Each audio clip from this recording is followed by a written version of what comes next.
President.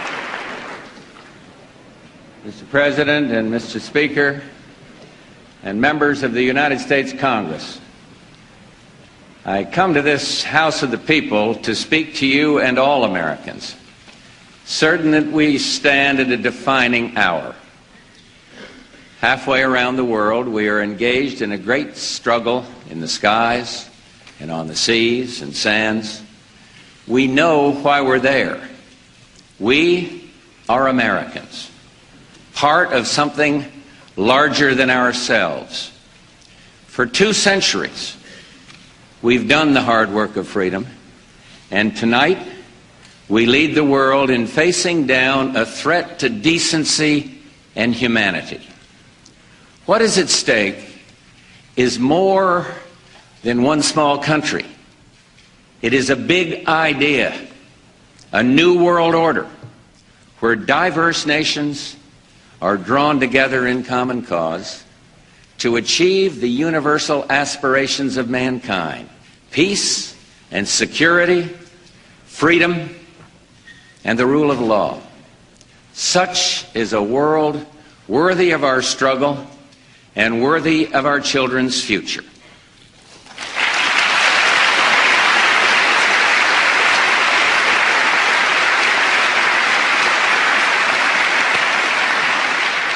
The community of nations has resolutely gathered to condemn and repel lawless aggression.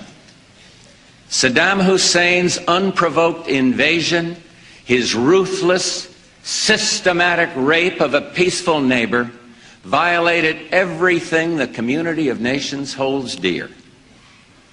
The world has said this aggression would not stand, and it will not stand.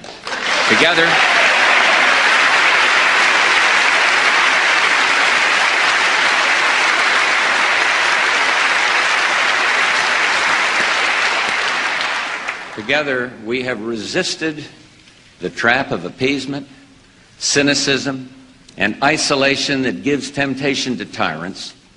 The world has answered Saddam's invasion with 12 United Nations resolutions, starting with a demand for Iraq's immediate and unconditional withdrawal, and backed up by forces from 28 countries of 6 continents.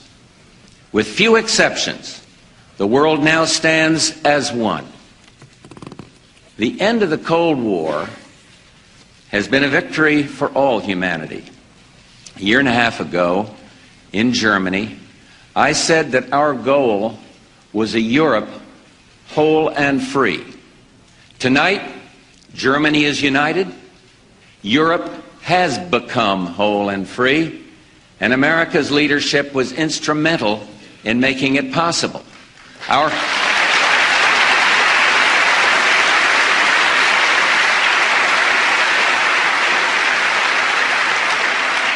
Our relationship to the Soviet Union is important, not only to us, but to the world.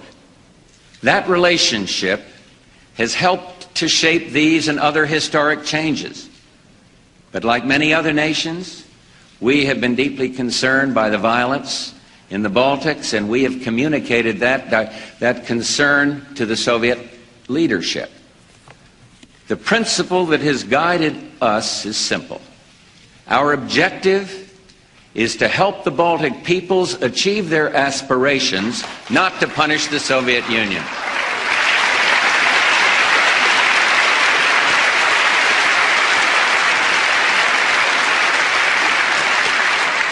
In our recent discussions with the Soviet leadership, we have been given representations which, if fulfilled, would result in the withdrawal of some Soviet forces, a reopening of dialogue with the republics, and a move away from violence. We will watch carefully as the situation develops, and we will maintain our contact with the Soviet leadership to encourage continued commitment to democratization and reform.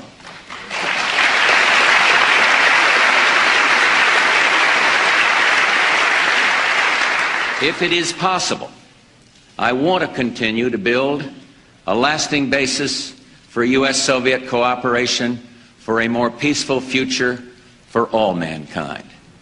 The triumph of democratic ideas in Eastern Europe and Latin America, and the continuing struggle for freedom elsewhere, all around the world, all confirm the wisdom of our nation's founders. Tonight, we work to achieve another victory, a victory over tyranny and savage aggression. We in this union enter the last decade of the 20th century thankful for our blessings, steadfast in our purpose, aware of our difficulties, and responsive to our duties at home and around the world. For 2 centuries, America has served the world as an inspiring example of freedom and democracy. For generations, America has led the struggle to preserve and extend the blessings of liberty. And today, in a rapidly changing world, American leadership is indispensable.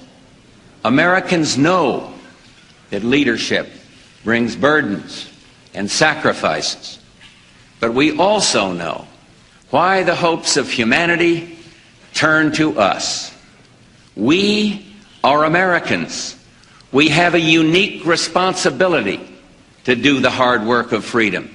And when we do, freedom works.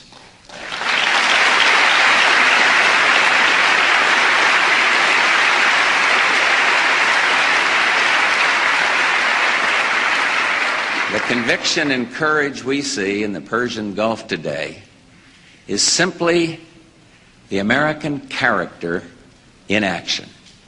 The indomitable spirit that is contributing to this victory for world peace and justice is the same spirit that gives us the power and the potential to meet our toughest challenges at home. We are resolute and resourceful. If we can selflessly confront the evil for the sake of good in a land so far away, then surely we can make this land all that it should be. If anyone tells you that America's best days are behind her, they're looking the wrong way.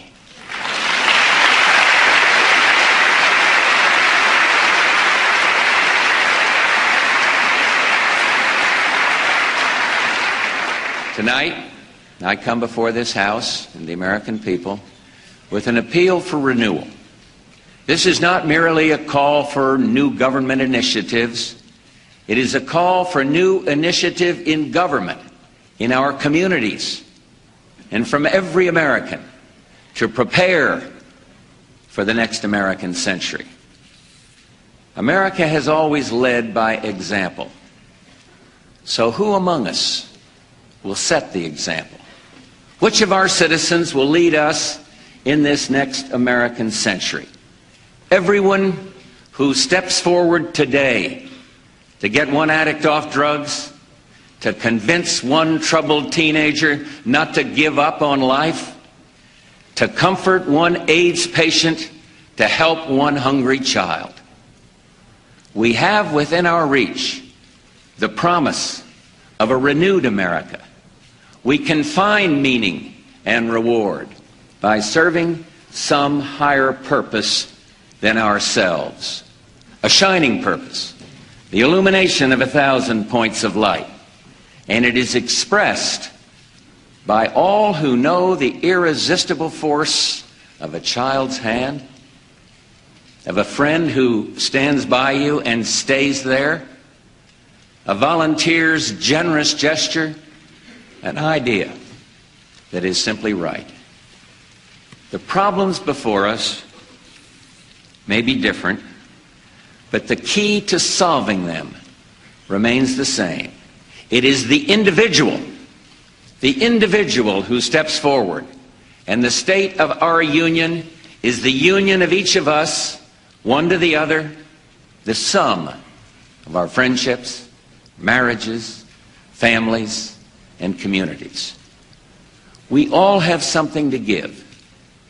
So if you know how to read, find someone who can't.